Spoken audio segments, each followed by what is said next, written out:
Are we good, Kenley? Okay, wonderful.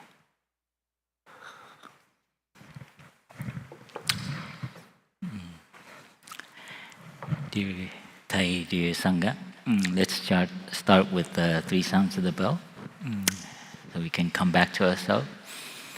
And for those of you online, please welcome. Please use this time also to as a kind of reflection meditation time, to be at your computer on the screen, but also be there fully. So I always suggest those online to have one screen on and find a nice place so you feel comfortable. I can't say that for those who are driving. I hope you're not driving. But those who are at home or in a place where you can find a comfortable spot, use this time to also, as a reflection, as a meditation, which simply means doing one thing only and being present with that thing. So now you're choosing to come online, so that takes priority, and not to do side work while you're doing it, because that will only just fortify your habit of doing many things with your mind and not being fully present. So we'll start with three sounds of the bell, and for us here in the hall, we can do that to check in, to see if we're here, we're really here, or if we're somewhere else, we use our breathing to check in, to see the quality of our presence. Same thing with those online. Just use your time, whether you hear the bell or not, you can come back to your breathing. You can close your eyes and not look at the screen, and just come back to your breathing and be aware you're breathing, and be aware that you're alive. And in this moment, there are people logging in. They're a little bit everywhere around the planet, especially on the continent of America and the continent of Europe. Some of you might be calling in from Asia. Just be aware that we're all breathing together. Breathing in,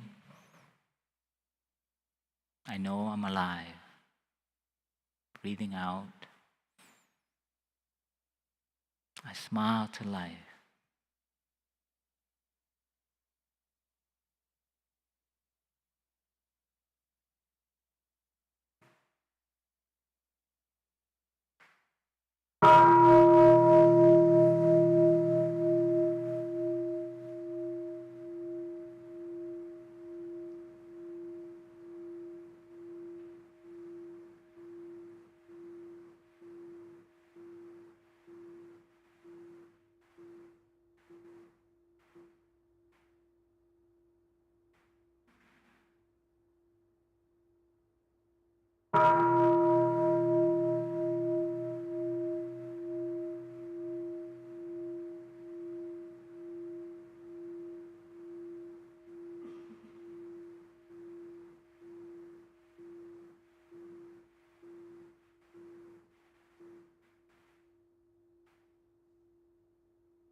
Dear Thai, dear Sangha, thank you for showing up. Just wanted to do a shout out to our brothers and sisters behind the tech team. Okay, last minute, to make this possible. I know they have to do a lot of the running while we come up with crazy ideas, and to make this online as well as in person. So just some of you know, Sister D and I and a number of brothers and sisters had a chance to travel back to Vietnam and to Thailand to participate in some of the events, especially the 1-year memorial of Thay and the Great Precepts Transmission Ceremony. And so we're very lucky.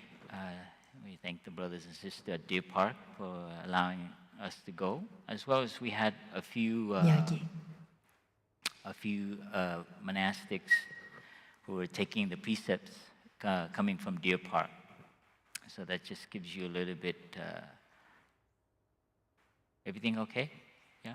Nhờ sư cô Hương Nghiêm dịch giùm cho chúng.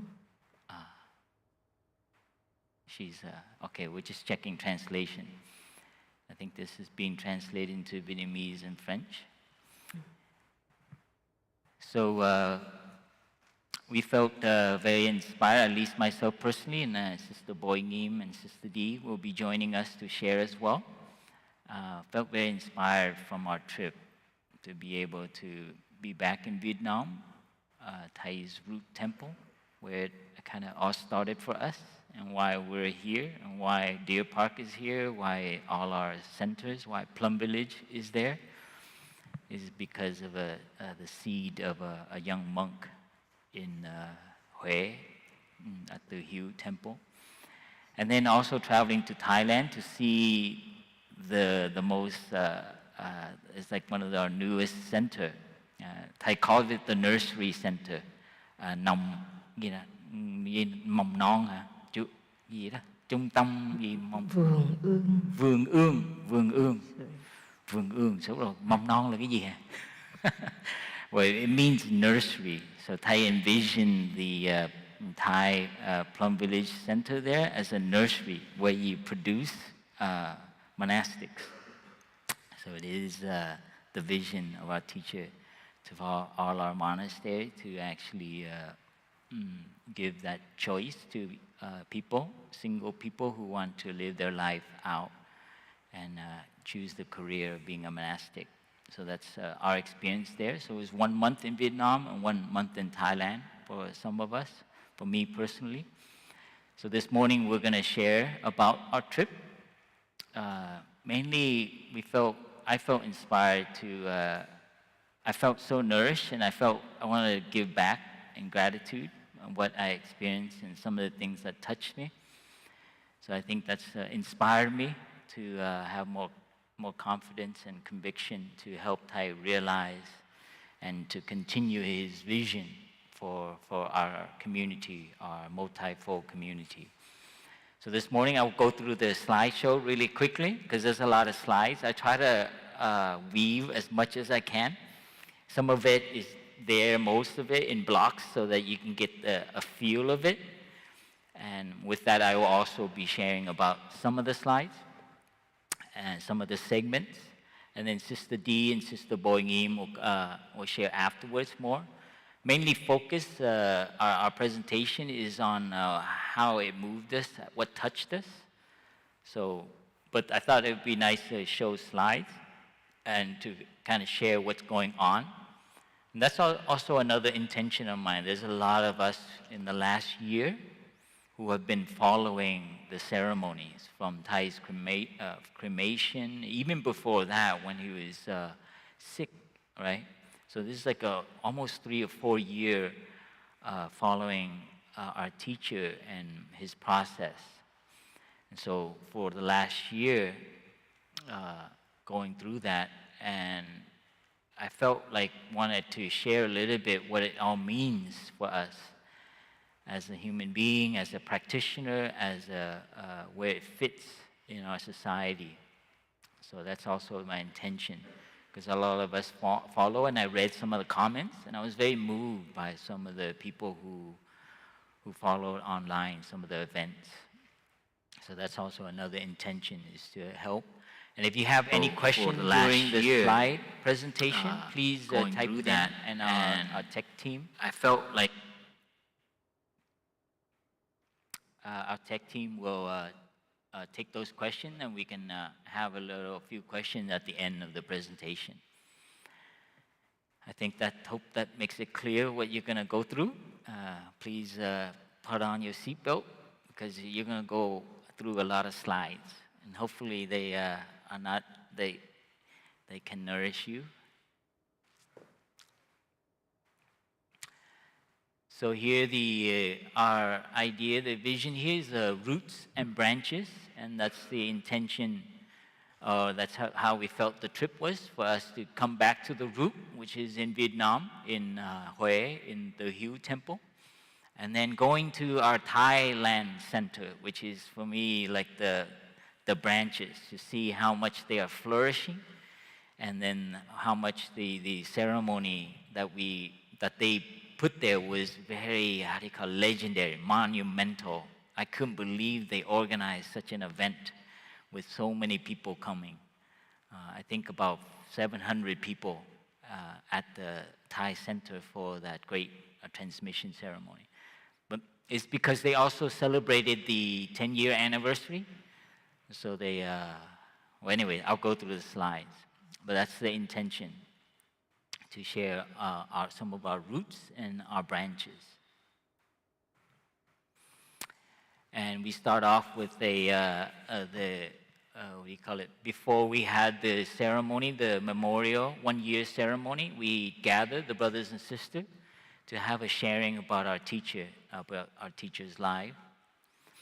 So we gathered there in the Tu Hieu Temple, and many brothers and sisters gathered to share about what moved them, about their relationship with our teacher, kind of celebrating his life. And it was in the evening, and many Vietnamese people came there. They stayed at hotels, they stayed at other temples to come and join us. It's quite ad hoc. And along with this tour of this memorial celebration, there was two sisters, Sister Dang Nghiem and Sister Boi Nghiem, also organized for how many lay friends? About 30 lay friends, international, to come and be part of a tour for 1 week. So they started off being in Hue for the memorial. So it was nice to have an international presence.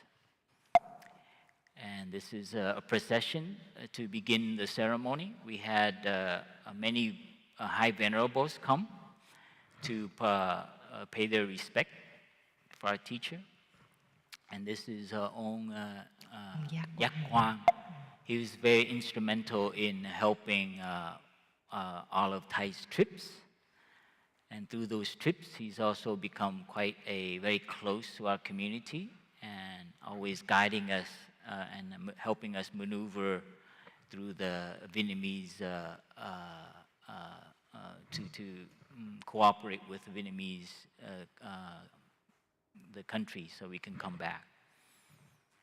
And many venerables came to be part of to support. And a lot of lay friends from all over the country came to also support. Very beautiful.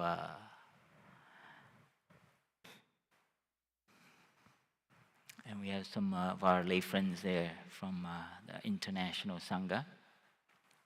We started off with the ceremony.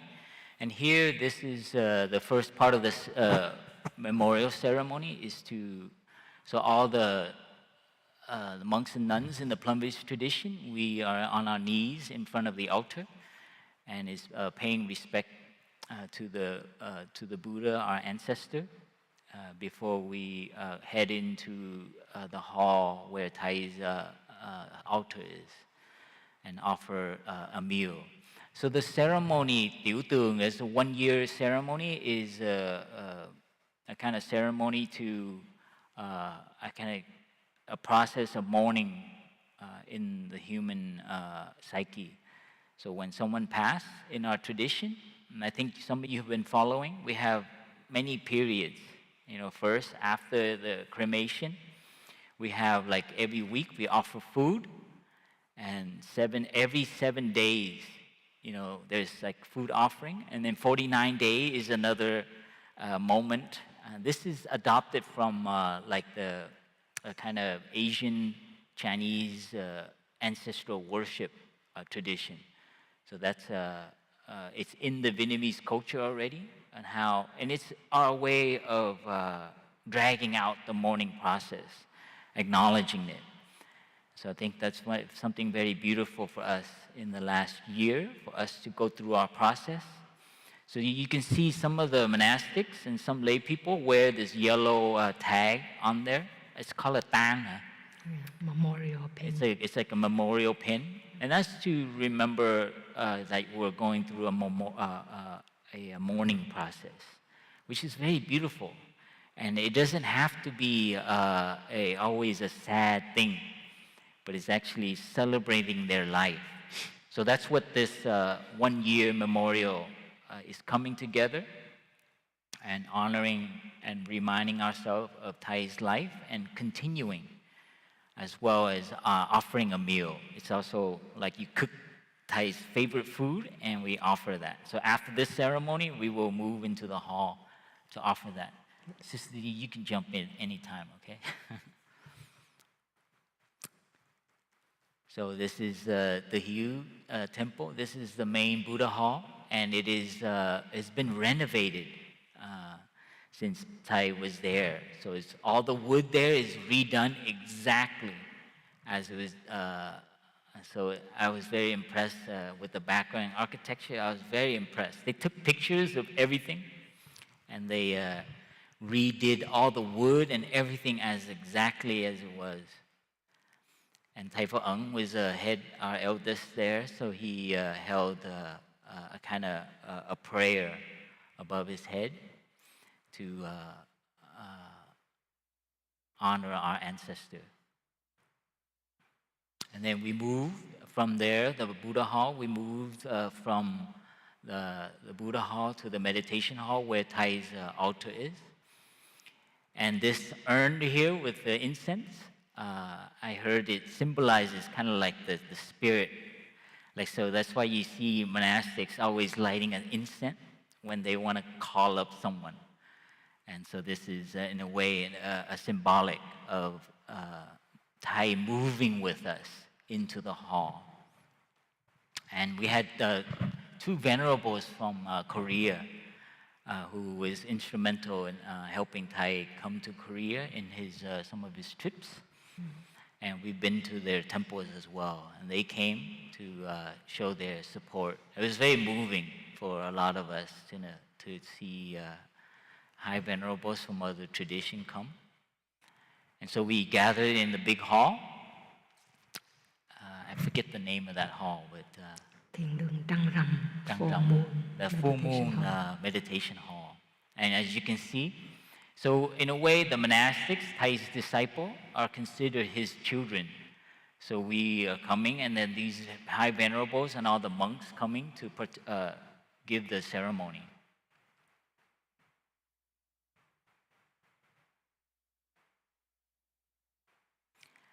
And this is the altar of Thay. With his favorite flowers. Yes. This all these things that we do. When someone you love, you do their favorite thing. You put their favorite flower. You cook their favorite food. It's just ways to express your love. So part of the mourning process is doing as if they were alive. So that's something we can learn in our culture. And some of the venerables offer their incense. Sister Chang Kong. And as you can see, Thay's favorite dishes. I think probably there's a meh soup in there. And I see soy. And then we do prostration. And here they're chanting, and then we also review Thay's life and what he's part of the chanting to, how do you call it, to call out some of the things that Thay had done to remind us of our direction. And then we offer tea for Thay. And so in a way, in this tradition, in what I learned is that in the Buddhist tradition, we try to, in the part of the mourning process, we actually do these rituals and ceremonies to actually pretend and really slowly see that they're there with us. So making their own cooking for them, offering tea for them, and feeling their presence. So in a way, transitioning to that. So not a loss, but a new way of them being in our lives by our memory. And just a side note, Sister D, myself, Sister Boi Nghiem, many of us monastics who look Vietnamese, we grew up in the West. So this trip to Vietnam, and every trip that I've been back to Vietnam, I am on a research trip. I'm always like learning, why did they do this? And what is important? I grew up with a lot of this stuff, but I didn't understand its spirit, its nature. So I think that's something we can all learn from, how these rituals and ceremonies play out in our lives and can inform how we deal with death of loved ones and so on. And this venerable is one of Thay's younger brothers in the Dharma who's still alive. Yeah, he's the brother of the late abbot of the Tu Hieu Temple, Chi Thang. And all the lay friends waiting out, participating from the outside. We had some, I think, from different country. One from France, and the other one is from South America, I think. I forget their names. He's German. German. So it's so lovely to see our international Sangha. I saw a lot of their faces, but I forget what retreat or what center I saw them in. And then, so that's the end of our session in Vietnam. And then we move into Thailand. So I'll go quickly through these. A lot of, and Thailand was beautiful. Also, these same venerables that were in Vietnam, like a week later, they all traveled to Thailand, and we were quite surprised. So here they are arriving. They travel on a bus for almost 20 hours on the bus to go from Hue to Thailand, through Bangkok to Pak Chong. Or from North Vietnam to From Thailand. North Vietnam. Yeah. And here's some venerables coming. This is Ông Yak Quang. See the one who is leading the ceremony? And I just so moved. You know how busy these venerables are. They all have like many temples and many disciples, but they still come to support Thay and to support our community.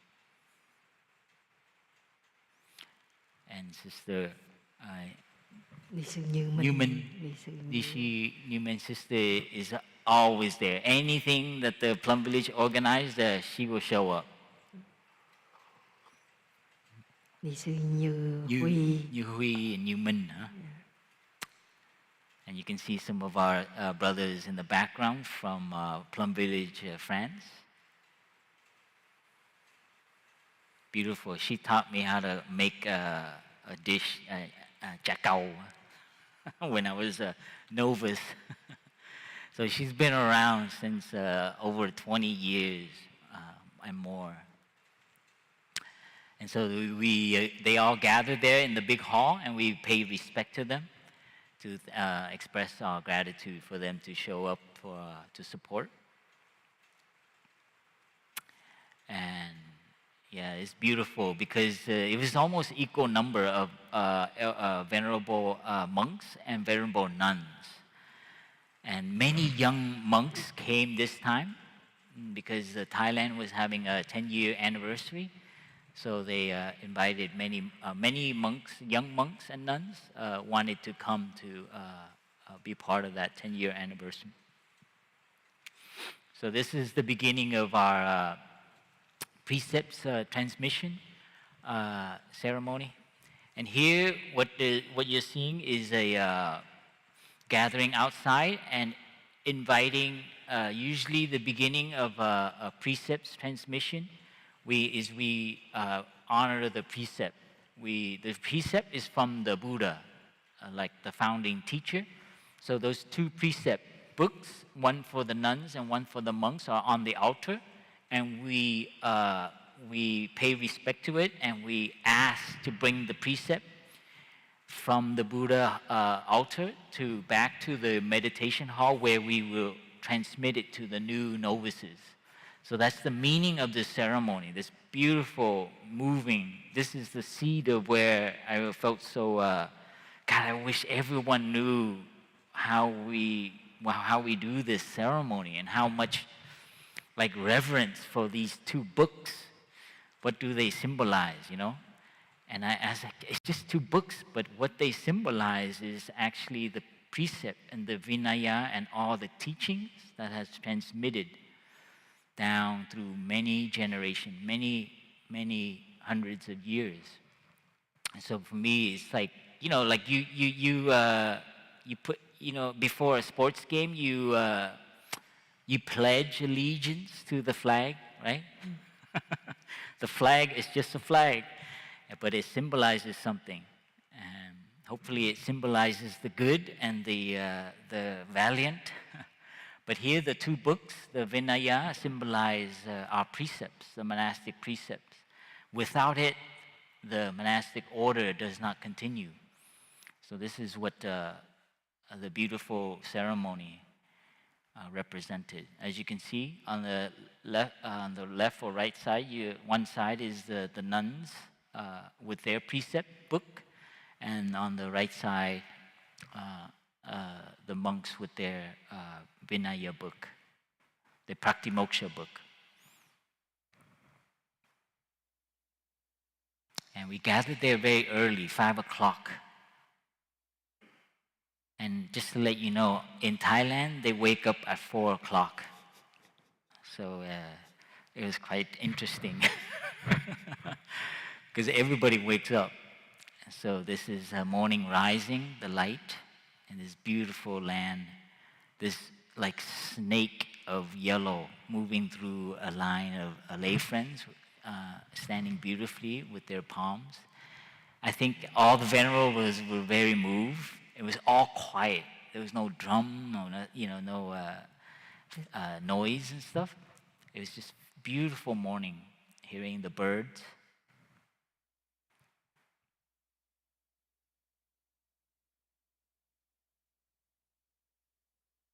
And you can tell all the Western brothers and sisters because their heads usually stick out.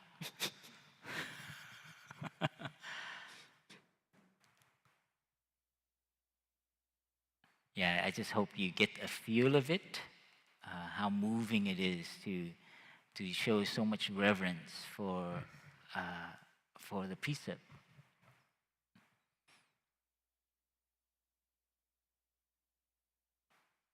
So we're bringing it back to the hall.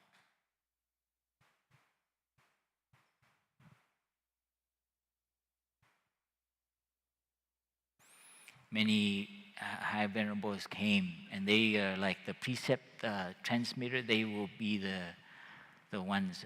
Every time we gather for a precept transmission, we need to gather a certain number of high venerables, and to have 10 kind of not medium venerables to be witness, to make the transmission valid. And many, same is for the nuns. So this is the transmission. I call it like the court. It's like, all right, show up. You want to receive it? It's very beautiful. And you're lined up between all these venerables who will sending you their support. Sister Chang Kong there.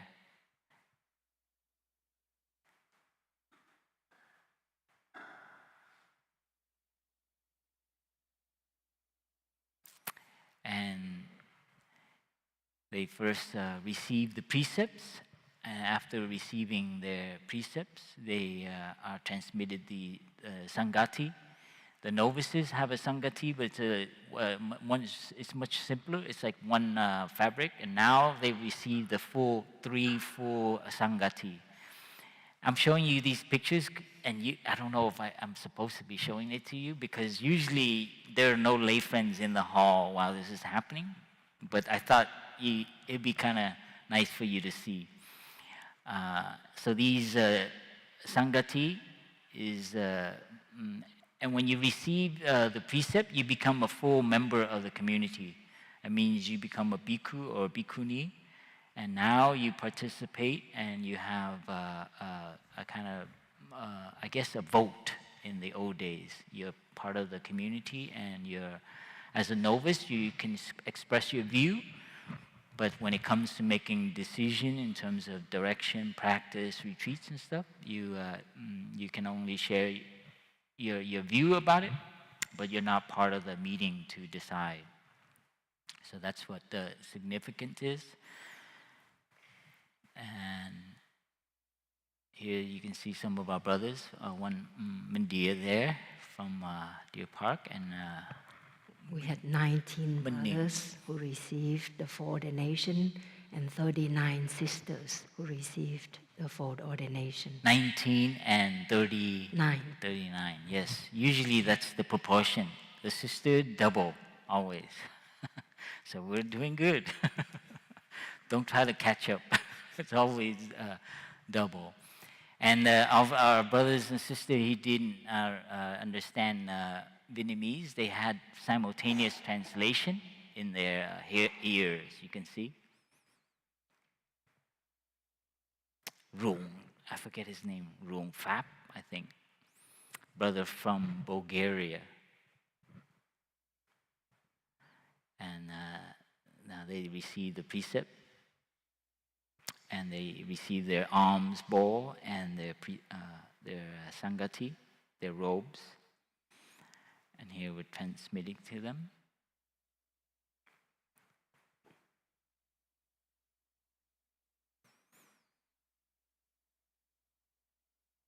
Symbolically, the robe is like there's a poem that says, "Don't, you don't." How beautiful is the field of merit. It's a symbol as our protector. It's a symbol of our precept. So our robe is that. The bowl is the symbol for our humility, because the bowl there signifies our dependence on lay friends and lay support. Usually you go into the city and you beg for food, and in exchange you share some of your advice, some of your teaching. So the bowl symbolizes kind of like your dependence on the others, on society for your subsistence and that connection. So in a way, it kind of is a very beautiful, these two items, what they represent. Those are the sisters. These are the 39 sisters. Sister Dang Nghiem guiding them to come in to receive the precept. And here they are receiving their Sister D transmitting the Sangati to one of our sisters.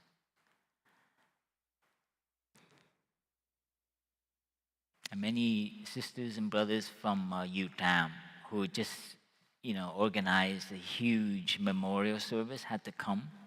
So there's a lot of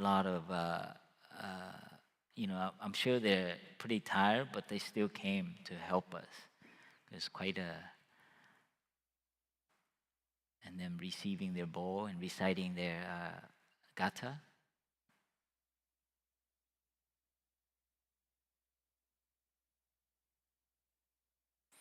The bowl also represents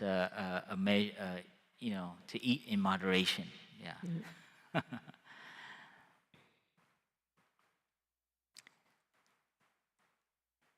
There's a gatha we recite.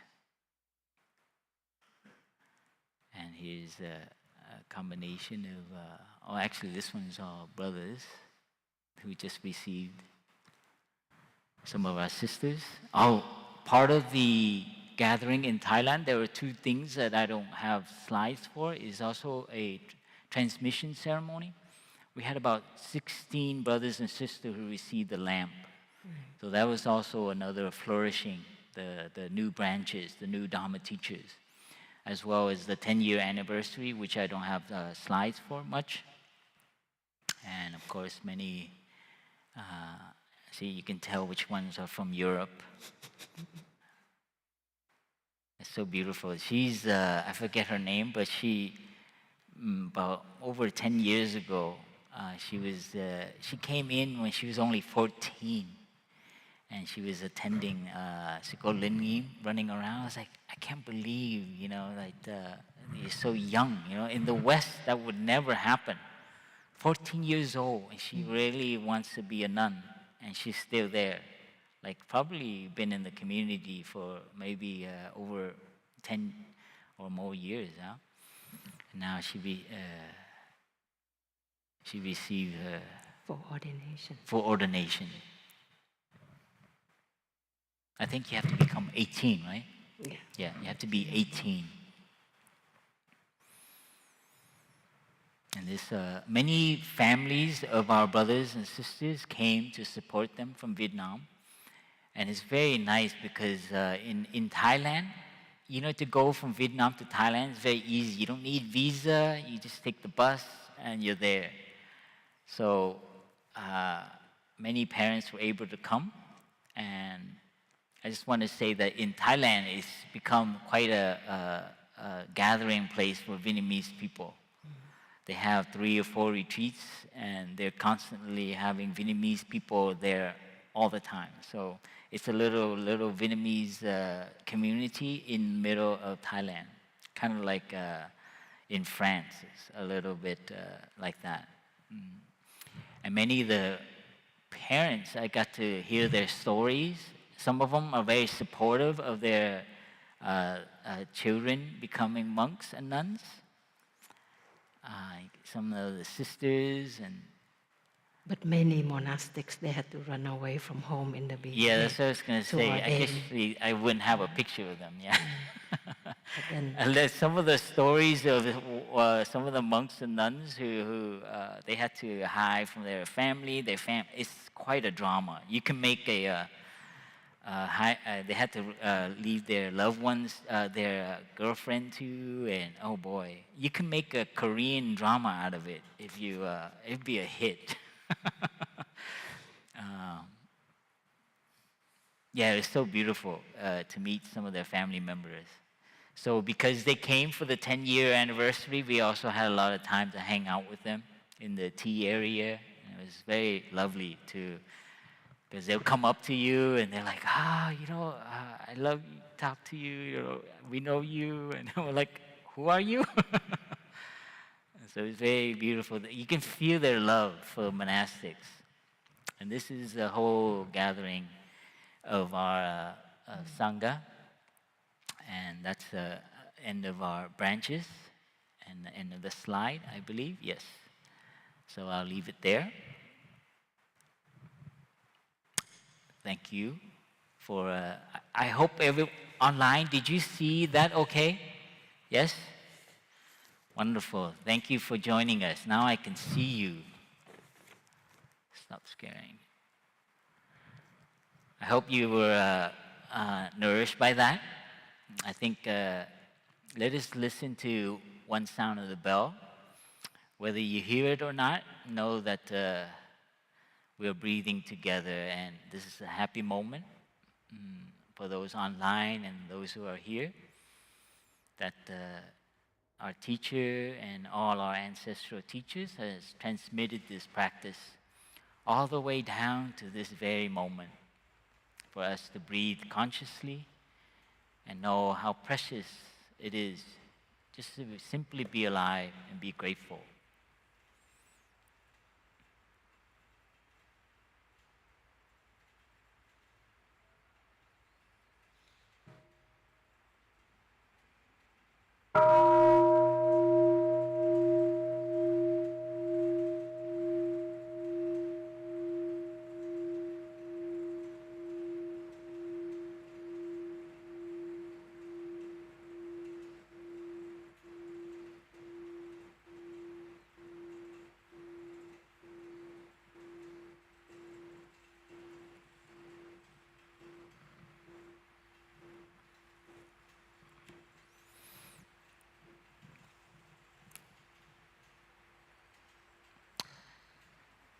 Thank you, everyone. I think we'll move now to more of our sharing from our heart and what the trip meant for us. I think I'll ask Sister Dee, I guess, share with us, what moved you, what you learned from the trip, and Sister Boi Nghiem also joining us online. I believe we have Sister Dang Nghiem here as well, but I don't know where she disappeared to. So anyway, we will kind of do it more ad hoc style here. So I just wanted, to hand it over to Sister Dee, who also joined us for both segments. Yeah. Dear beloved Thay, dear brothers and sisters, dear beautiful spiritual family, I know you are there, and I'm very happy and grateful. When Thay was still alive physically, he used to tell us about one of his dreams. And in his dream, there was a lot of laughter, a lot of joy, and Thay asked his attendants, "What's going on?" And the attendant said that brothers and sisters are coming back from afar, and now they are cooking their meal and having a meal together. And Thay said, what joy it is to be together, to come home and gather like that. And truly, after Thay passed away, and for me to be in Vietnam, especially for this 1 year memorial, I really touched deeply that happiness from being together. Although our teacher passed away, and it is a sadness that we all feel in our heart, but we also know that Thay is there in our daily life. And when we gather together, like in Vietnam, we were just happy, so happy to see each other, to know that we are still there, we're still in the Sangha, we're still doing together to continue Thay's vision and dreams. And it brought a lot of joy. And to me, it was also very special because it brought about reconciliation. In the past, I might have some difficulties, conflicts with some sisters, some brothers or something. But trips like this, when we see each other, all of those things, they just don't mean anything. They just vanished. And we were just happy to see each other, to hug each other, and to see that Thay is continued in each one of us, and that we would do our best to support one another on the path, to be worthy of Thay's continuation. And I remember at the holidays retreat in Deer Park at the beginning of this year, 2023, and a couple came up to me after 2 days of the retreat, and they said, the man in his late 60s, he said, Thay taught us that the Sangha is his continuation, but I never really believed in it. And after Thay passed away, I lost all my inspiration. But being here, I really believe now that the Sangha is Thay's continuation. and he was just crying. His wife was crying. And he said, "Thank you so much, brothers and sisters, for making this a reality, for giving me this faith." And I was crying too, and it was this deep happiness that we felt that the Sangha is able to continue Thay. And for me to go to Vietnam and then to Thailand, I touched that deep gratitude like our lay couple, just to feel that our brothers and sisters everywhere in the world, particularly in Vietnam and in Thailand, that they continue to practice diligently to carry out these ceremonies. And the venerables, the most venerables who came to these ceremonies in Vietnam and then to the Precepts Transmission Ceremony and the Lamp Transmission sessions in Thailand, they also had sessions to share with us. And the first and foremost message they always said was that they felt a lot of concern. What would happen to Plum Village when Thay passed away? And now they really see that the Sangha is able to carry Thay forwards and to be able to come back together for Thay's memorial service from all different countries. That nourished them a lot. Children coming home together, being in harmony together, and to be able to have the Precepts Transmission Ceremony, that is something so essential on our path to transmit the precepts so that the younger generations are able to have a direction, to have very concrete practices to realize peace and freedom in their daily life. So for me, it also touched me very deeply in Vietnam, where it's much more traditional, where the monks would spearhead all the important ceremonies and would organize all of them. But Thay has revolutionized all of the practices and bringing gender equality into all of our practices.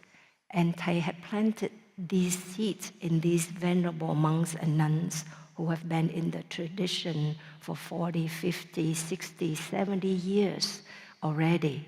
There was the transmission master on the sister side. She's already 93 years old. When she walked, she had to have 2 attendants holding her on both sides.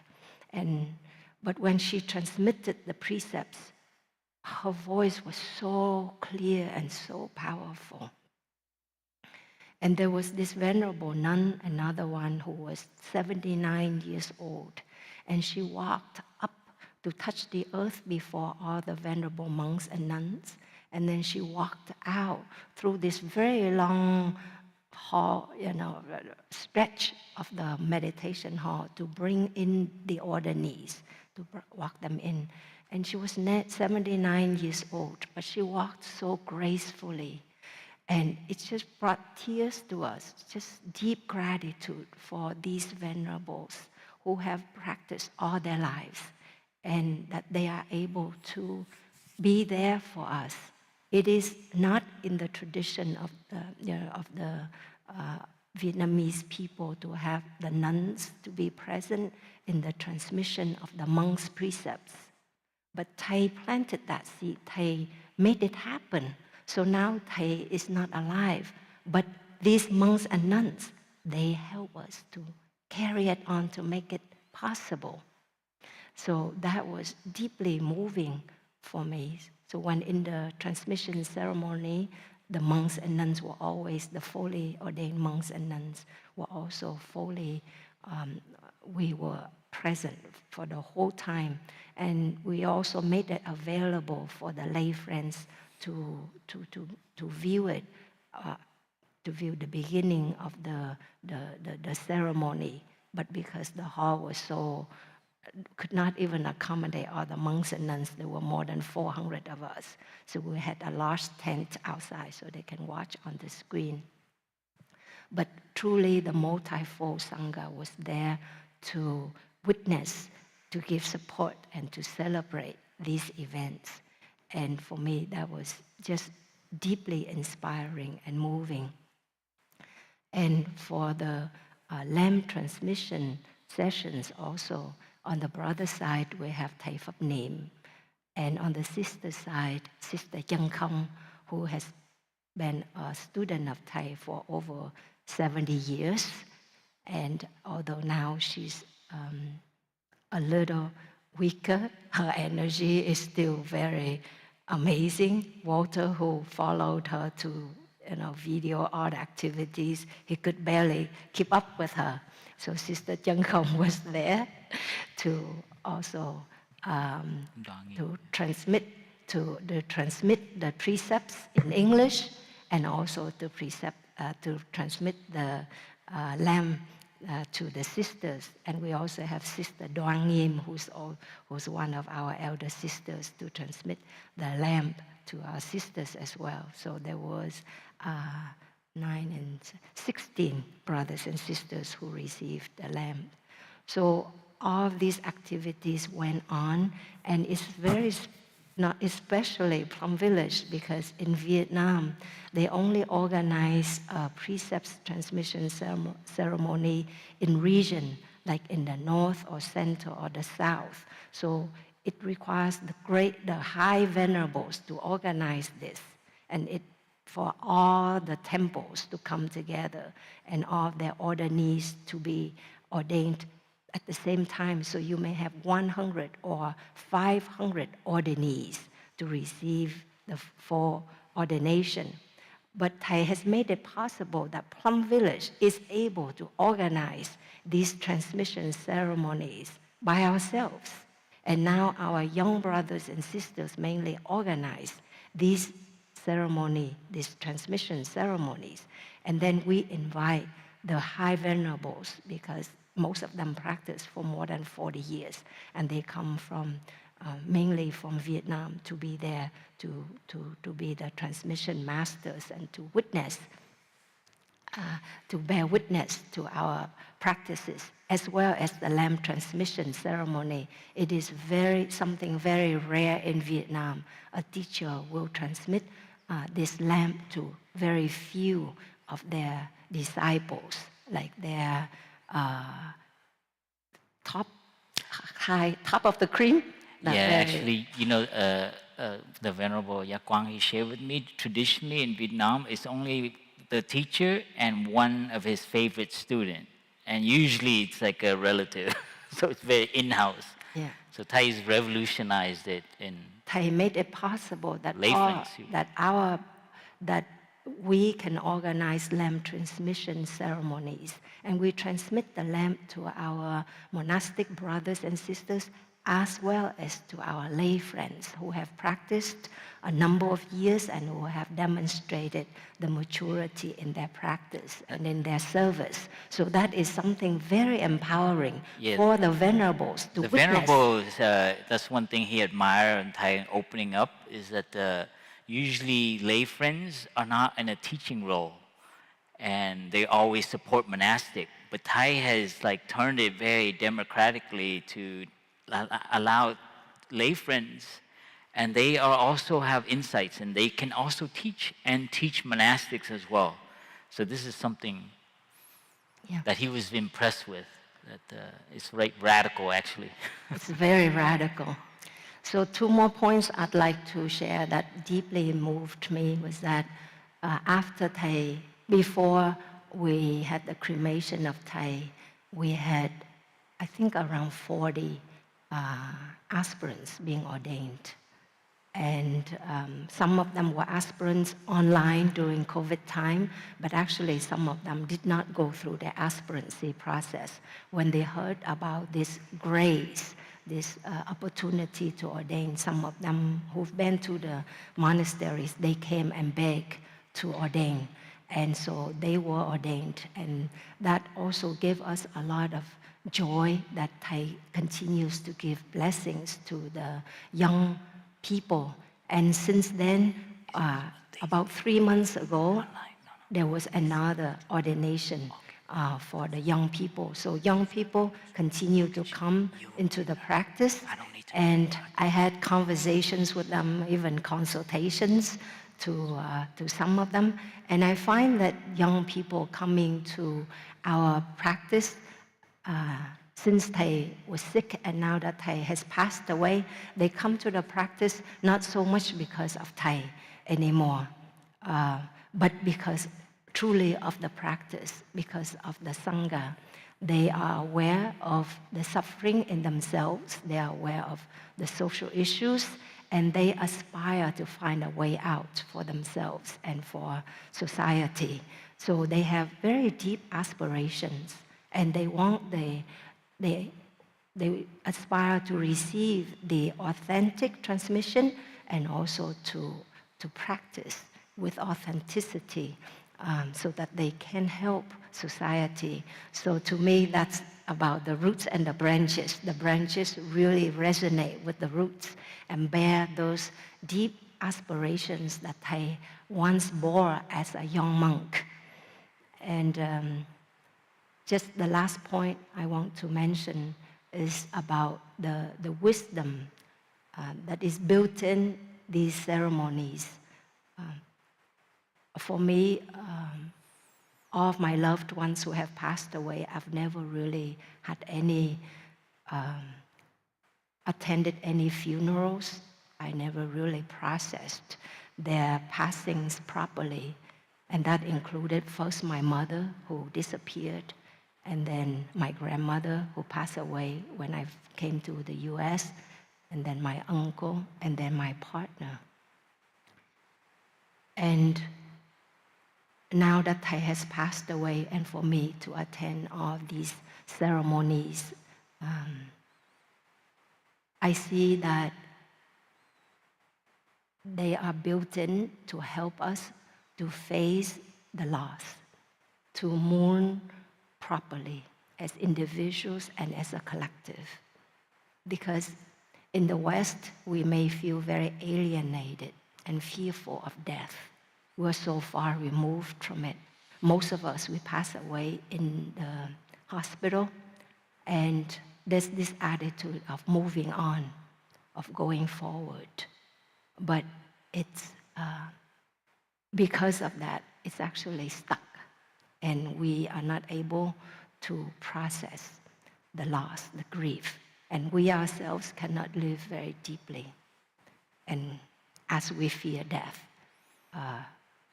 And so these ceremonies, for me, I see it helps us to be together, to reconcile, to touch deeply the lives of our loved one, and to see that our loved one is continued in our relatives, in us, in our friends, and we come together to celebrate and also to aspire to live more beautifully. If there are certain shortcomings, unresolved conflicts with our loved ones, then we learn to practice to resolve them, to heal for them. And there are beautiful qualities and talents, then we also aspire to continue to deepen them in us and in each other. So I cherish these ceremonies as a chance to do all of that healing and transformation, and so that we can be together and to build our strength and solidarity. So I'll stop here for now, and when you have more questions, we'll go into it deeper. And I'd like to invite my sister, Sister Boi Nghiem, to share more from her experience. Thank you, dear, beautiful family. Thank you for being there. Maybe listen to the sound of the bell before we hear from Sister Boi Nghiem, calling in from Magnolia, I believe, or maybe at home actually, in her family, also in Mississippi. So let's hear one sound of the bell.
share with you today about the behind the scene of the event because I was very fortunate to witness the behind the scene of the ceremony. Sister Dang Nghiem and Brother Phap Dung, they are venerables in the Plum Village community, so they get to attend the ceremony, be in the main hall. I am like what is it called? Con ngá. What is that? Con ngá in English, Sister Đặng Nghiem? The young cow.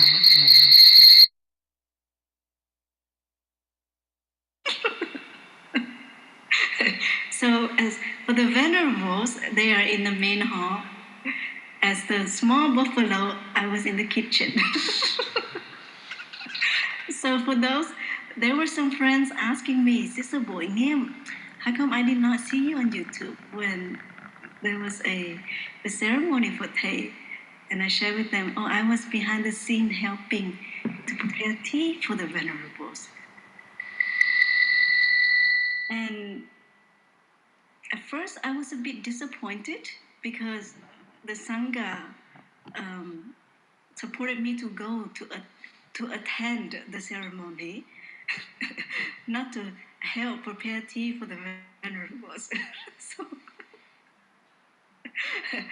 but then I was just so happy to be able to work alongside with my sisters, with my brothers, in cleaning the cups, washing the tea leaves, and making sure that there was paper towel and toothpicks for the venerables.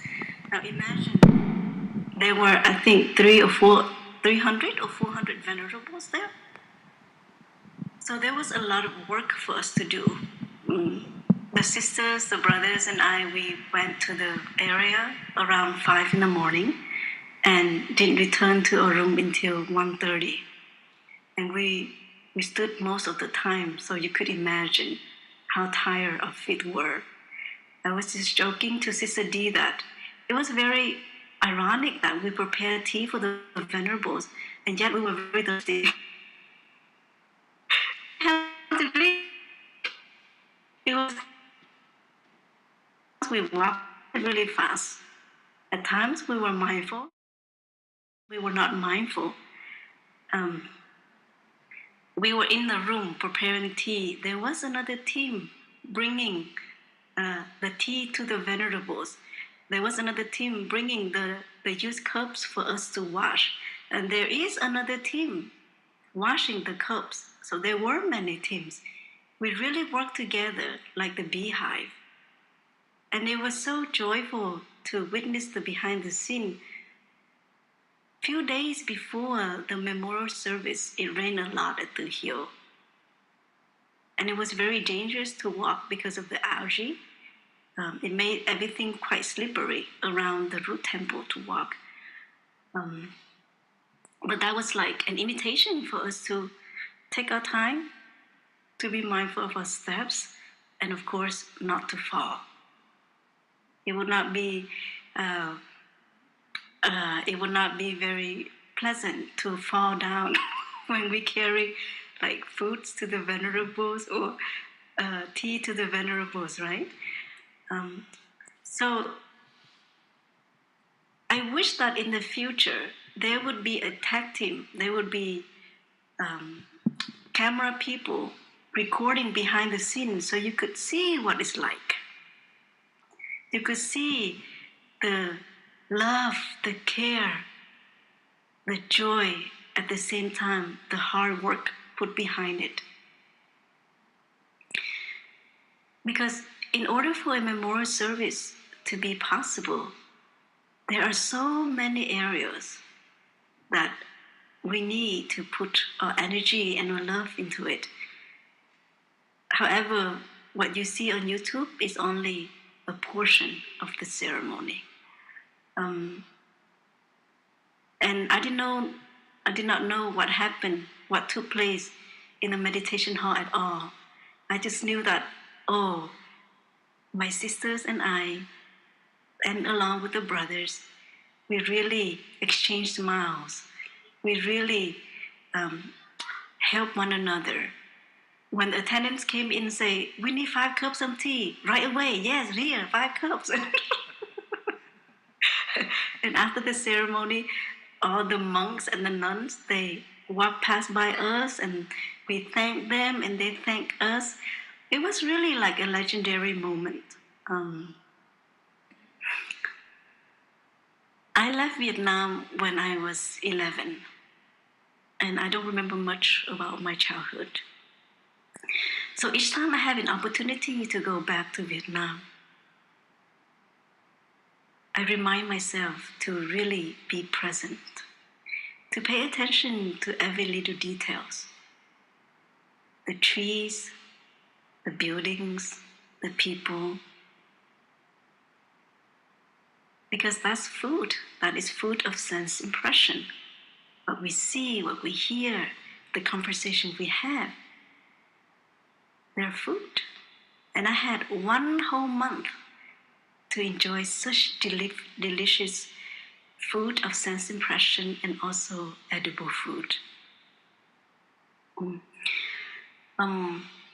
And from time to time, I would sit with my sisters and we would have tea together. Some of the sisters I did not see for like 14 years. They were there nourishing my novice years, my childhood as a monastic. And we spoke about the memories we had with Thay, about how joyful it is to see each other again, our happiness as well as our struggle. Being on the spiritual path, we were real. What we shared was raw.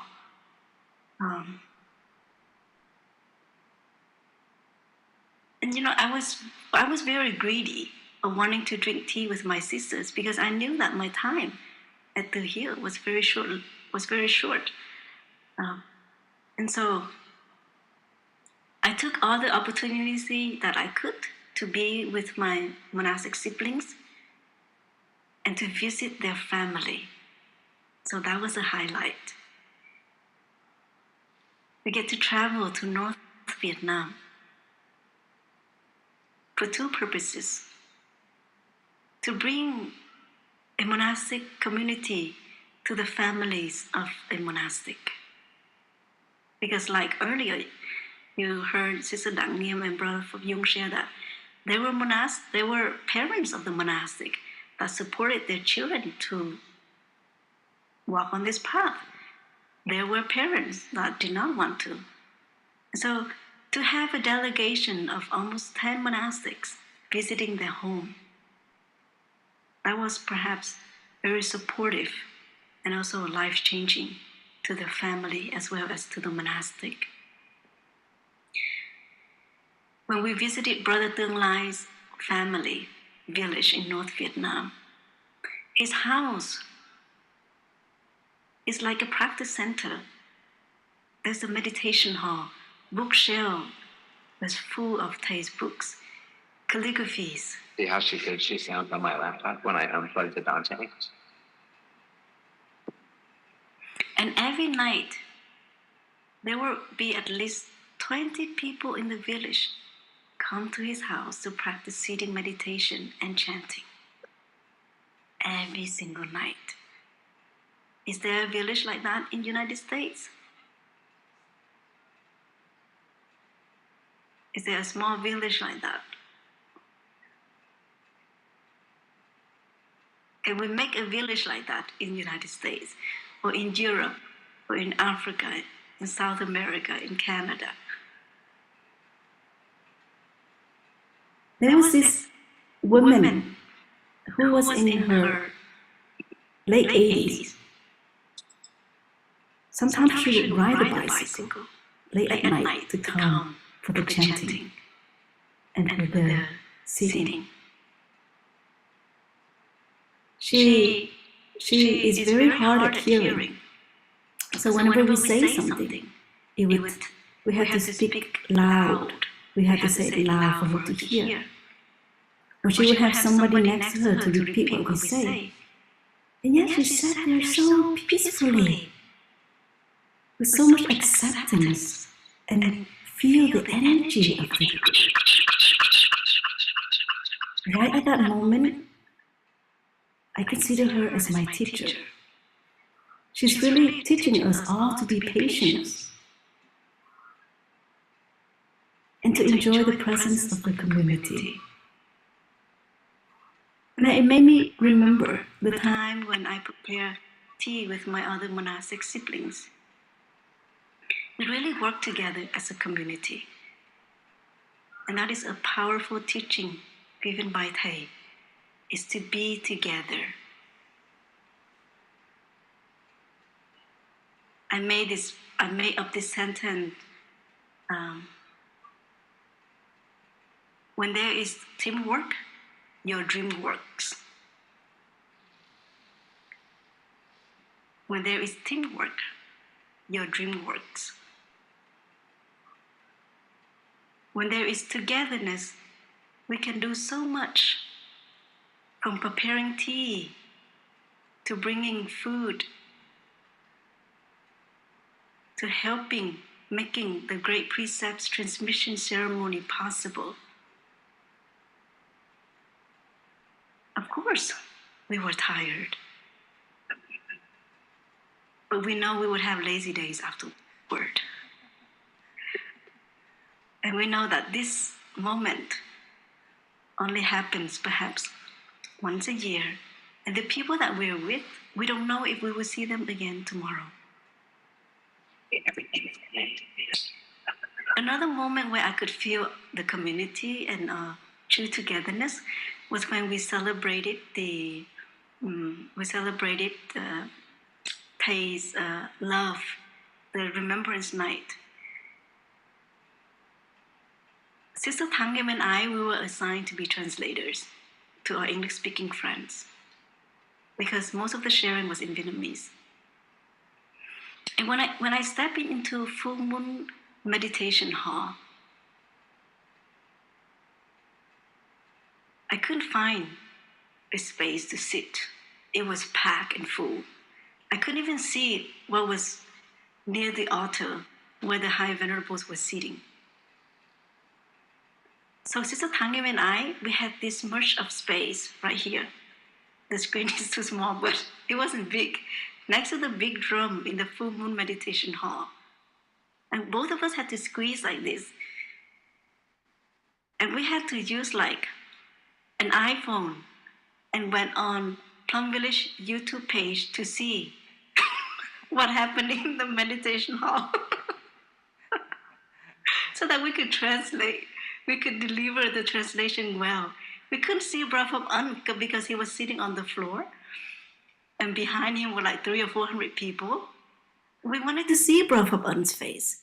So the only way we could do that was to turn on the iPhone, go on Plum Village YouTube page and watch the live stream. That was very memorable for me. And I felt that to witness behind the scene, at the same time, I was able to really feel the love and to the monastics as well as to the lay friends. And at the same time, I'm just so grateful to the many hearts that make it possible for the events to go so well.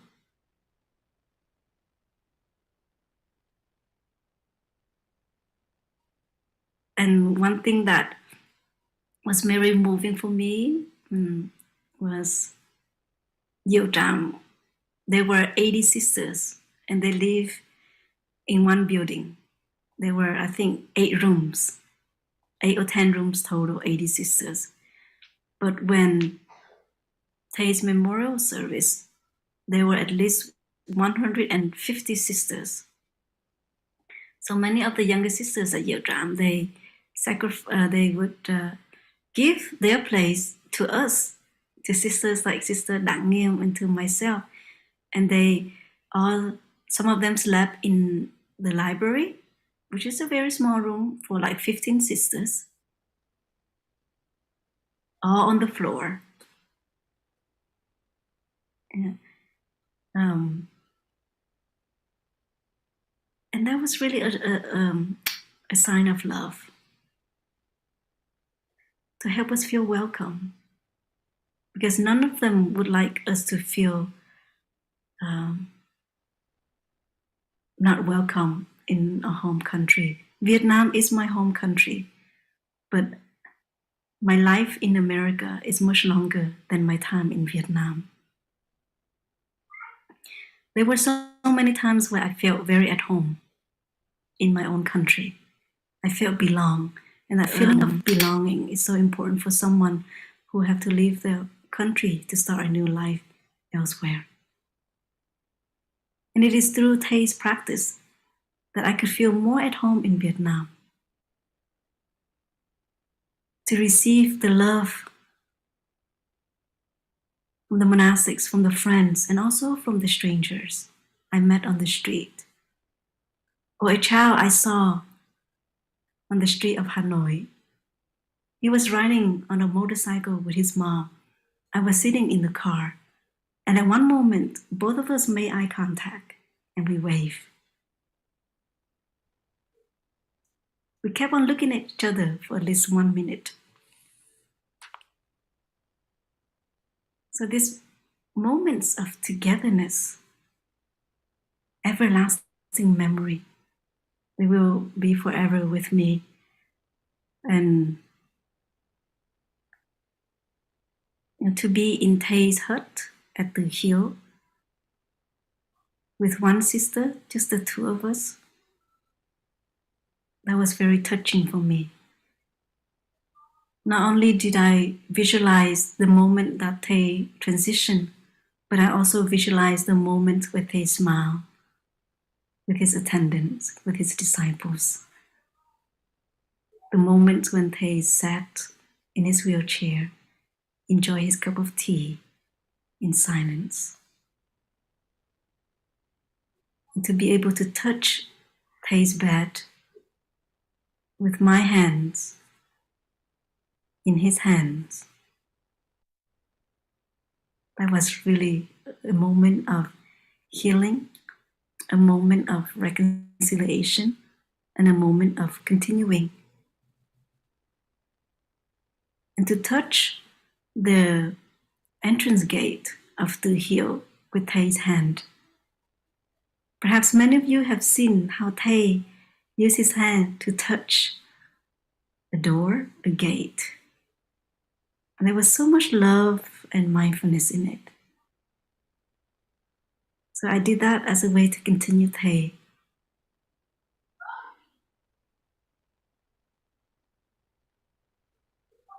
And I hope that in the future, my other monastic siblings would have the same opportunity that I had. Because it's really helped me to see my roots and find different ways to keep our branches strong. With so many things happening these days, climate change, racism, gender inequality, these branches continue to grow, continue to be strong in order for us to alleviate the suffering and, of course, to be present and to enjoy the wonders of life. And thank you so much for listening, and thank you for inviting me to join this Brother Phap Dung and Sister Dang Nghiem. It's always wonderful to be with both of you.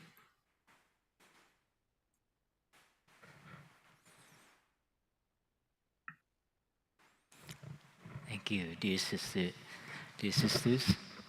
Let's hear one more sound of the bell for us to kind of know this moment of being together is already precious.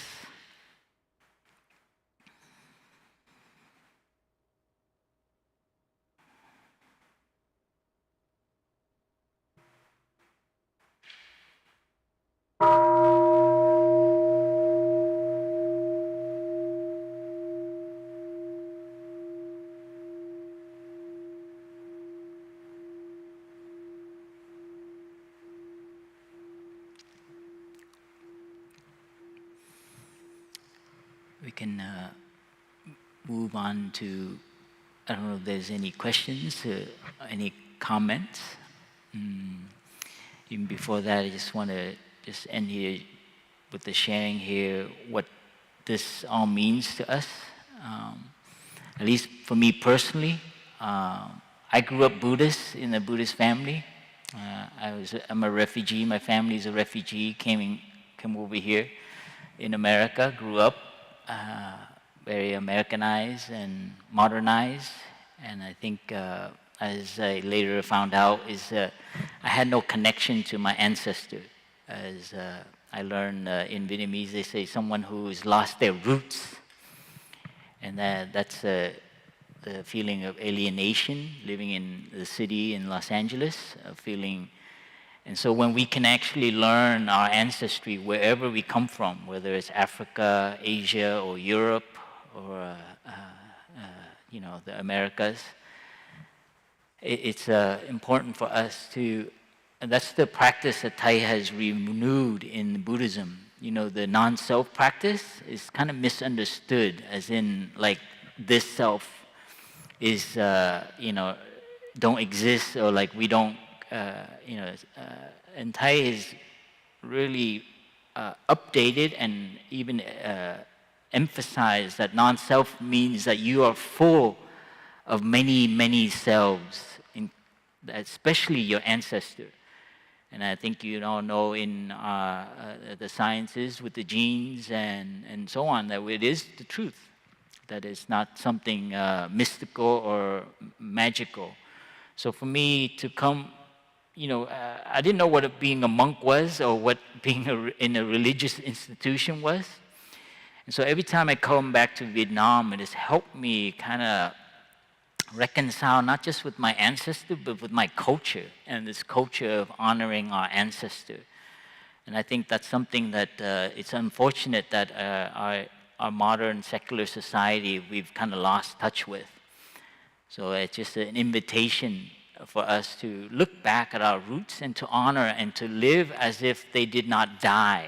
That is what I learn more and more each day with so when you do the funeral, cremation, you bury and so on, it is not like they're gone.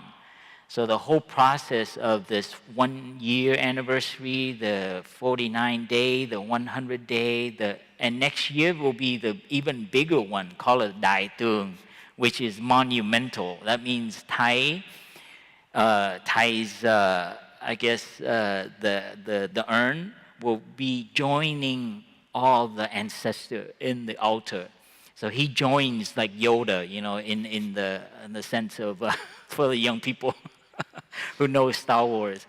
It's like they become part of yourselves. So I mean, they are part of yourself, but that's what the ceremony means. Traditionally in Vietnam, it means that you come to accept that they're no longer with you. But I think with Thay's teaching, it really means that now they are fully with you. Yep. So that's so this whole 1 year, in next year 2 years, is for us to process that. And so that's one thing we can take into our practice, into our homes, and to find a place to honor our ancestor. It doesn't have to be the altar. It could be your hearth. It could be a little plaque on the wall. It could be on the piano with all your pictures. It could be outside in the garden, your favorite tree, the tree you planted for your loved one. So that's something I just wanted to emphasize, how this can inform our practice and our culture. Because we've become quite, how do you call it? I don't know, so we segregated the death world as like they're gone. We don't want to see them. Even the sick world. So for us to see our teacher going through his sickness and all of that being videoed and put online is so beautiful. To see a spiritual teacher, a great teacher, to see him in his sick phase and his dying phase. Some people wrote in the comment, it's like, how can you show this to the world? This is, when Thay is in the bed and he's no longer breathing. Some comment is like, this is not honoring him. And I was like, no, actually, Thay would want us to see this. Because in our culture, we hide a lot of these images. And so for us to go through that whole process and not to be afraid of it is very important when we come to meet our own last breath. We are hopefully are not fearful that we will become nothing and there will be no continuation. And so the other aspect is just want to mention about monastic and lay community, the renovation, the innovation that Thay has, transformed this monastic culture to include the multifold Sangha, how we're so dependent on each other. And I saw this when I was in Thailand, how beautiful. So it's not just the religious institution separate from the lay, but that we're so interconnected and interdependent. And so for me, that's a kind of also a healing for our culture, our modern culture, to find a new relationship with religious institution.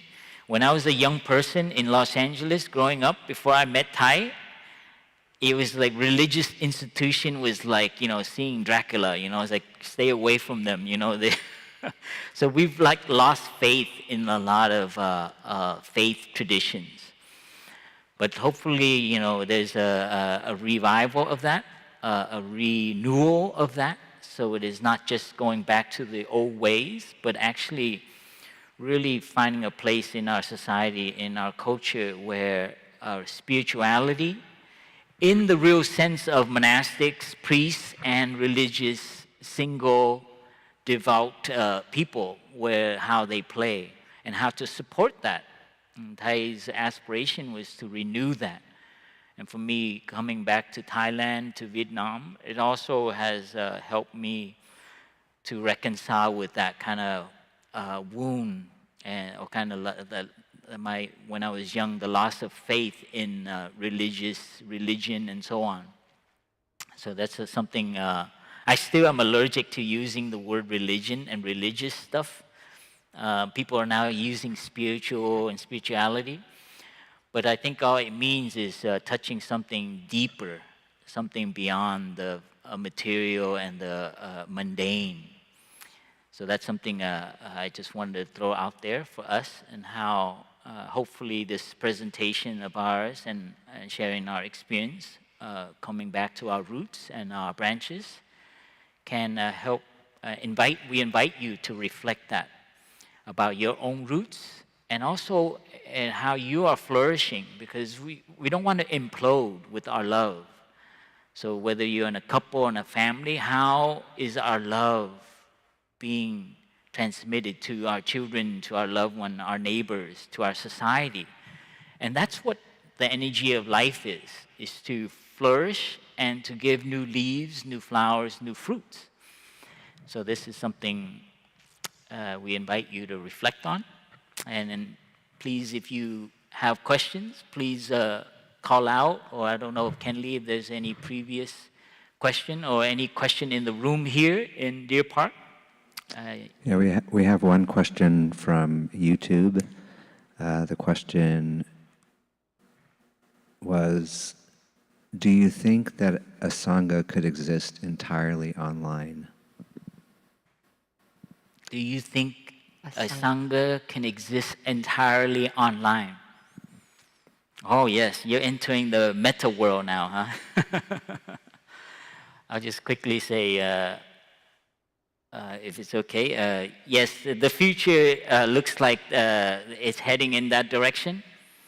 I mean, this is a version of it, but entirely I wouldn't say. I wouldn't go too absolute. I think being together physically, energetically, my own experience, many people who have been online, read Thay's book or heard YouTube videos, when they come to the monastery they discovered another meta-universe. They're like, oh. So I think we shouldn't be too overly extreme about it. I think now in Plum Village, they have a retreat coming up for Mother Earth and the environment, and it's hybrid. It's both online and and physical in Plum Village, France. So for those who can't come, it's very helpful for him to do a hybrid. So we do embrace technology, but use that to supplement and don't let that become your main meal. I hope that helps. Because you are a physical person. Whether you're sitting in front of the screen and you're connecting with many people, you still end up being in the room alone with your computer in the end. So you'd have to turn off the computer, eventually. So I wouldn't rely too much on participating online. Find a Sangha, find physical people, and actually that's what people need. Is the physical eye contact, the feeling energetically of each other's space. And that cannot ever be replaced by AI or meta universe and all these very high-techy, young, kind of like in the lab. They love to explore these kind of things. We don't deny that.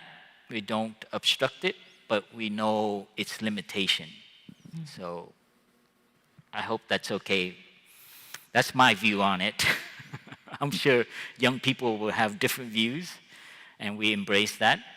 But for me, I hope we are open to that and not to, push out technology completely. Thank you for your question. It's kind of funny that we're online sharing about it. We have a question from George. Dear Sangha, dear brother and sisters, thank you for your sharing. A question I posted in the chat was, as an OI here in Pittsburgh, Pennsylvania,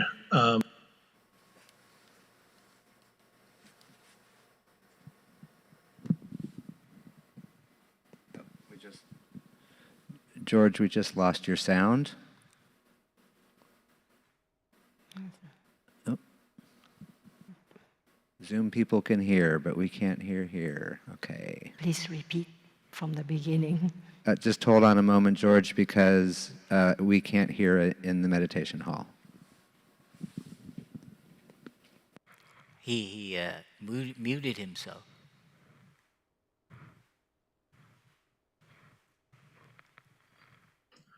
There we go. Can you hear me? Yes, now we're good. Thank you. Okay, sorry.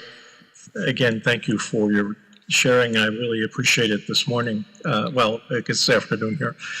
My question is, as an OI in the US, is it appropriate for me to participate in interfaith events? We have a large VSAC here, which is wonderful, and I represent us at that. We're in our 15th year of that. But I also participate in interfaith events, as we just had one for Turkey and Syria, and also after George Floyd's death and after the people that were lost in the Jewish community here, 2017. And a lot of our OI are very uncomfortable in that role, and I'm just wondering if it's appropriate in that role. I've actually been asked to create a video for the Jewish community center here for comparable religions, and I keep pointing them to the monks and priests that are here for other traditions, but they keep coming back to me. So is that appropriate? George Bellingham. Sister D or Sister Boi Nghiem, have any comment on that? I think he's asking, as an OI member, is it appropriate for him to participate in religious or gatherings that send spiritual support? Dear beloved Thay, dear beloved community, we've had interfaith activities in Plum Village where Thay initiated them, led them through over the years. We've had practitioners from other traditions coming to practice with us, and we also go to visit monasteries, communities in other traditions, religions. So I think this is in the spirit of inclusiveness, of interbeing that we have in our Buddhist teachings and practices. So to me, that's just something that helps us to be open-minded, to reach out to others, not only to those who are similar to us, but also who are different from us in physicality as well as in beliefs and preferences. We need to be aware and to learn from them.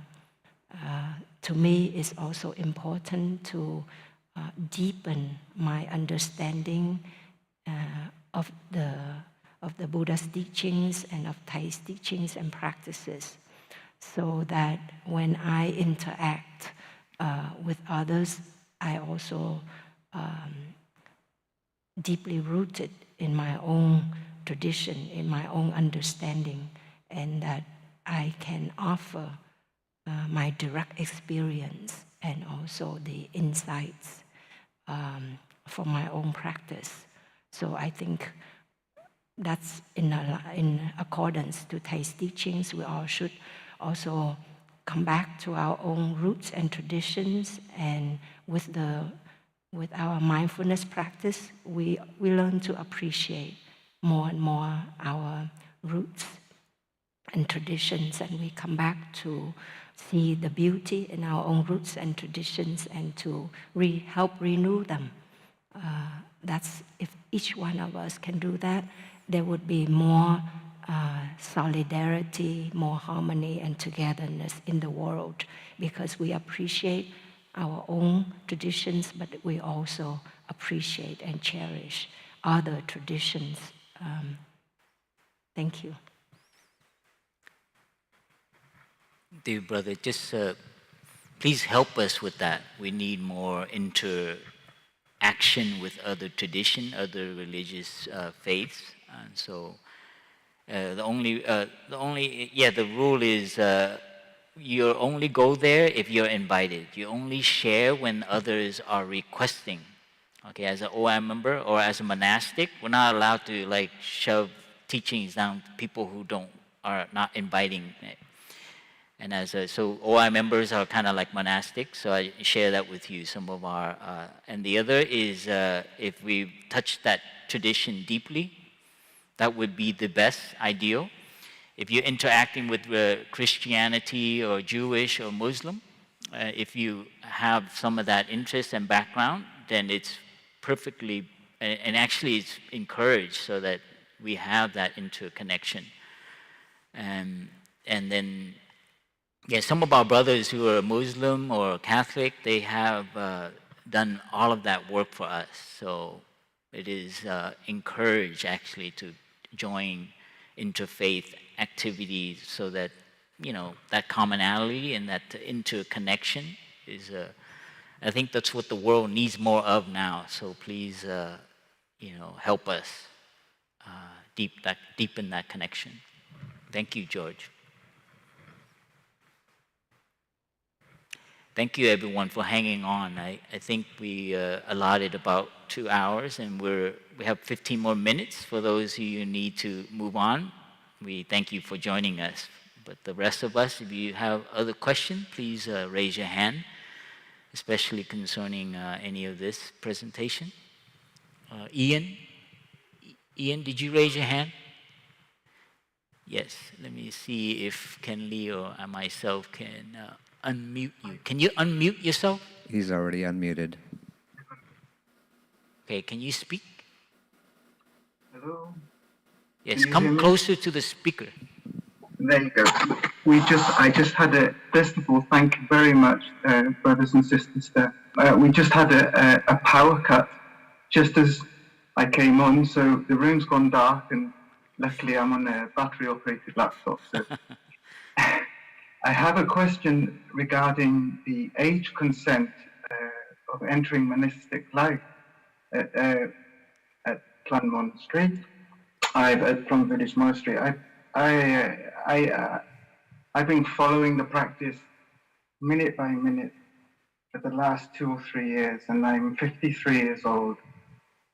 I have this inner desire, this burning desire to reach Plum Village and join monastic life at some point.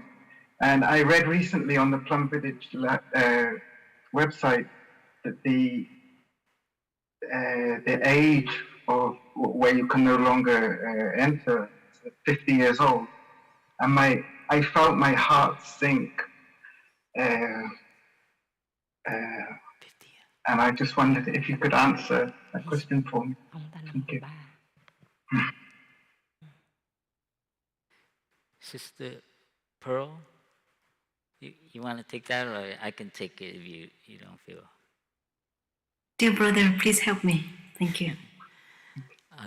Dear Ian, yes, that is a classic question, and we have that as a rule, but we have also ordained people beyond 50. It's mainly if they can handle the kind of the regimen of a monastic life. That is the truth of it. Because if you come and you can't participate, and it's like we have a lot of retreats, and we go out, and you have to be the youngest again. That means, you know, some of your brothers and sisters who are like just 20 years old, they will tell you what to do, and you have to listen. So you know, it's tough. It's not easy, you know. So I would just come to a monastery, test it out, because your idea of what monastery, monastic life is just an idea, but in fact, underneath of it is a lot of expectation, I have to say, the culture of monastic, and it's tough for people who, you know, whose roots and habits are in a particular way already. So if you're like 20 years old, your roots and branches are a little bit more flexible. And I guess if you're a big tree and you're 60 years old, it might be harder. And that's our own experience. We have no discrimination against age, but it's just the reality of living in community. And that becomes a psychological pressure on that person to try and be young and try to do everything the young brothers and sisters. And it actually becomes a kind of mental stress in a sense. That's my own experience in observing some of the... But then there are some who actually have been here who are young, and they're quite much even more youthful than some of our younger brothers and sisters. So it's a how do you call it? There is that rule there, but it is not absolute. If you live here, you learn to live harmoniously. The brothers see, they will invite you to become a monk or a nun. And so this is you know, and I don't know if I'm sharing this as a personal thing, and it's not representing Plum Village policy, so it's a door in, you know, but don't tell anyone that I told you that, okay? Because we have done that. But it is, you know, it's also, you come in and all of a sudden your age and your sickness becomes a problem, then actually it's an obstacle in your traveling on the path. So it is especially when you come in, you know, in your first, second year. So there is that kind of, not on the community, but on your own personal development. You become you feel guilty because so many brothers and sisters have to take care of you. So that's my own observation on why it is a little bit more difficult for someone who already has a lot of habits, someone who is already, you know, with established ways. But, you know, people have lived with us who are older, and then they have also, it's a few, right? Yeah. Sister D, you want to add? I'd like to add a little bit.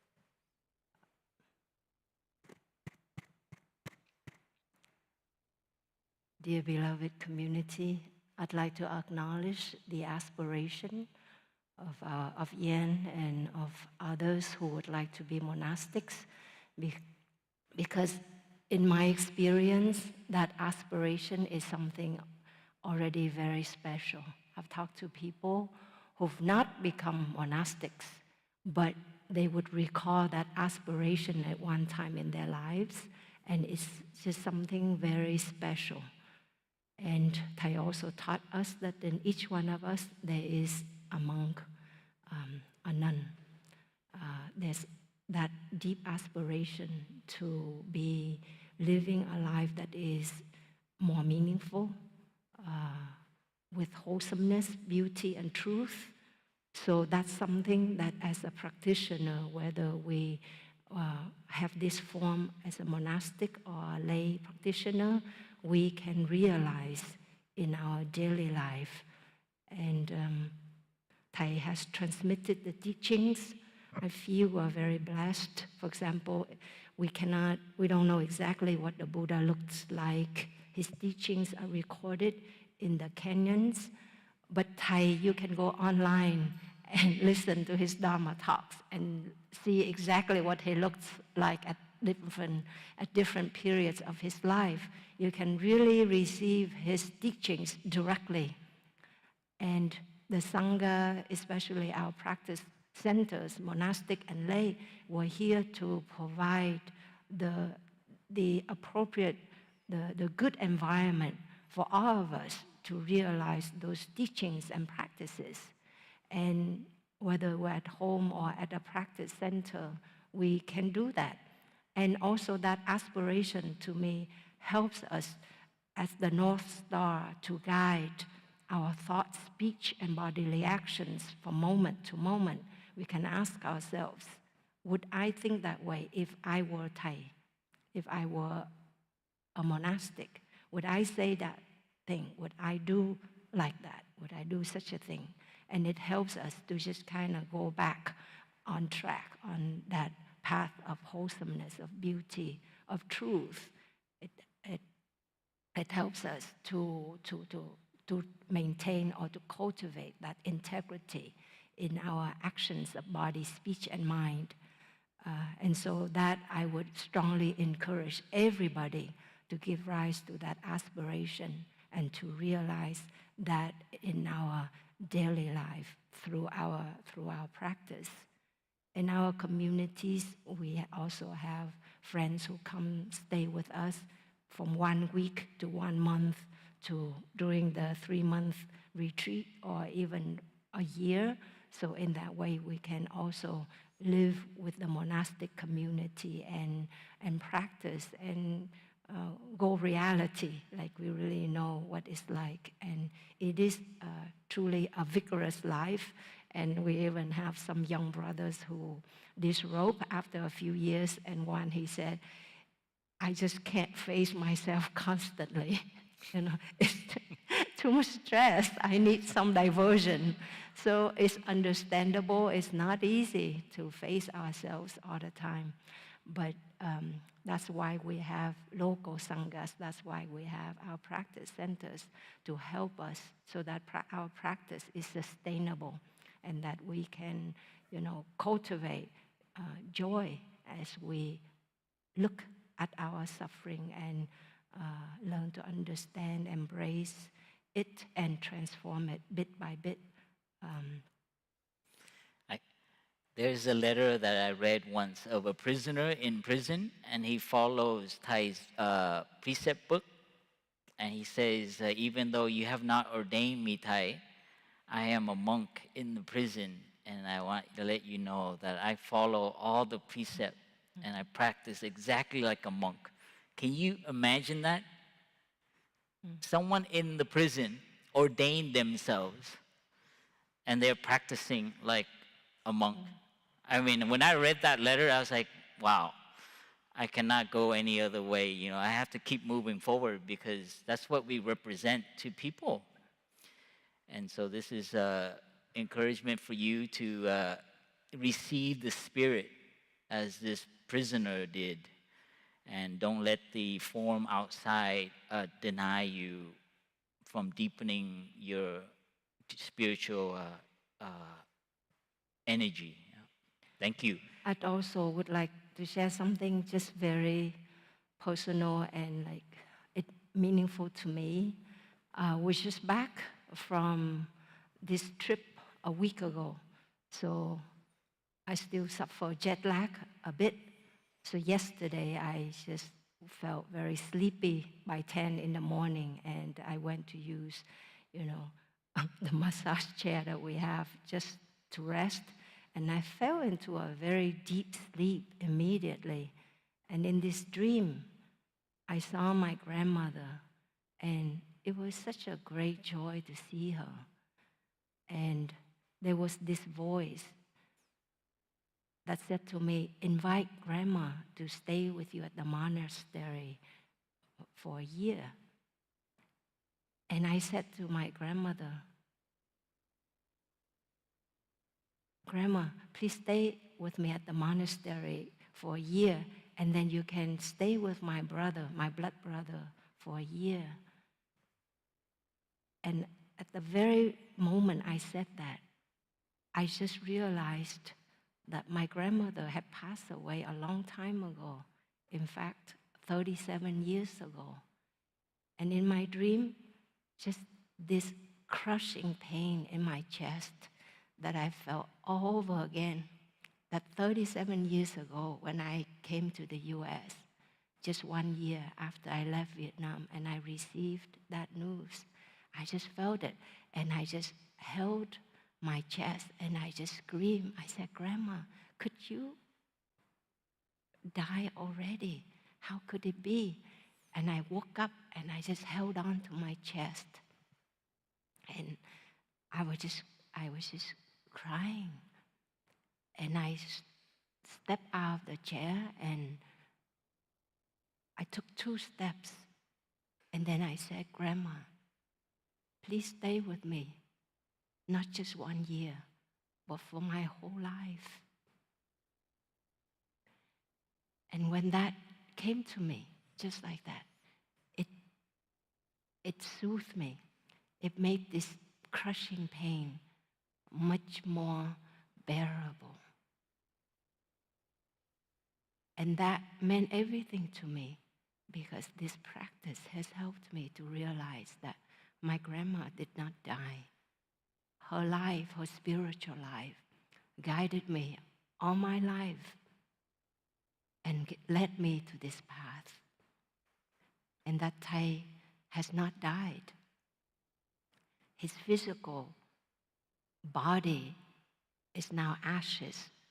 The particles of his body are now floating all over this planet Earth.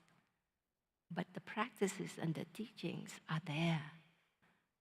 And each one of us carry Thay on. And that realization becomes real and deeply etched in our being through the practice, through our direct experience of that truth day by day. And it brings deep healing. So grief, even 37 years after my grandmother passed away, or 42 years my mother passed away, the pain, I still experience it every year now.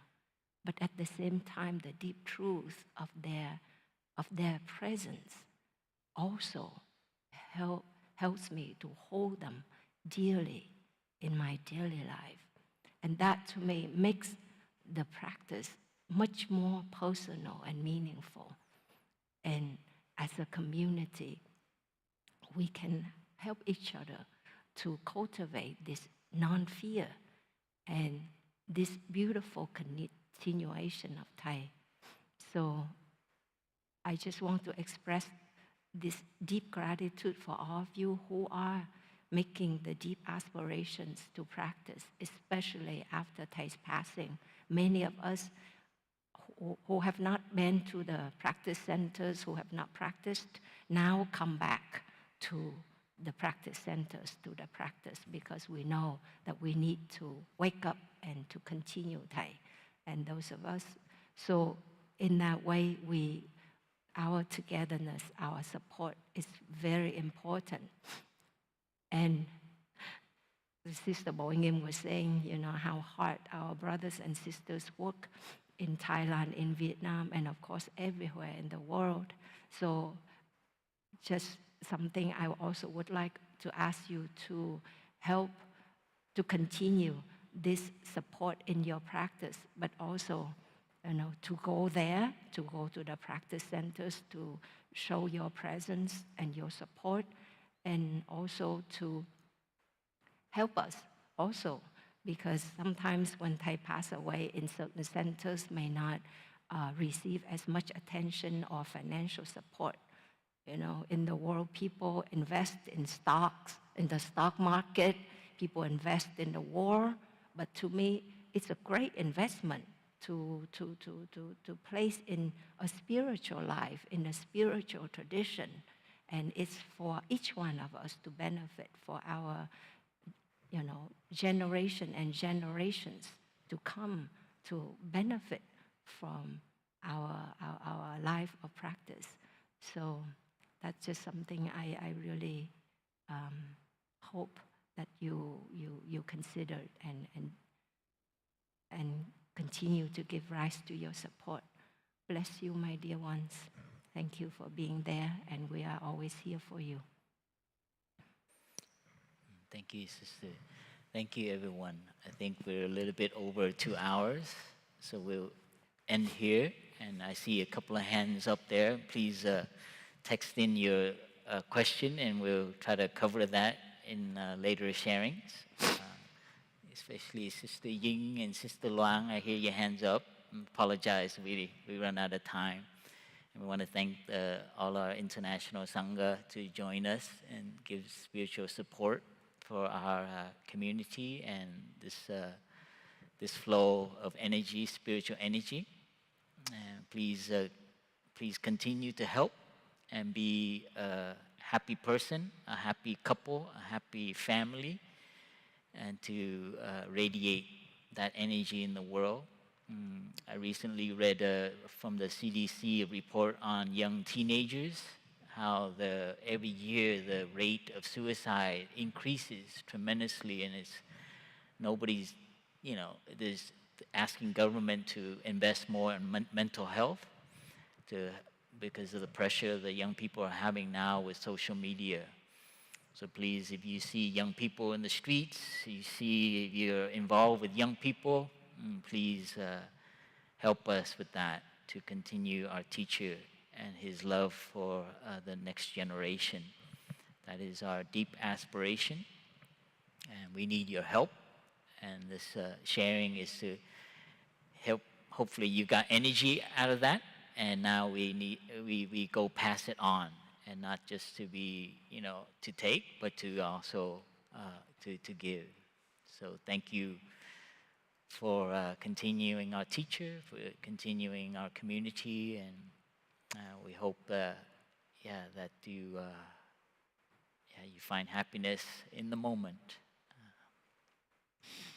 So we'll end here with the 3 sounds of the bell for us to give rise to a sense of gratitude to all our ancestors, our teacher, and all those who came before him. And because of them, we know how to breathe and enjoy our breathing. We know how to relax our body. We know how important it is to connect and to be together as a community. Filled with gratefulness, gratitude to the 3 jewels, to all of life.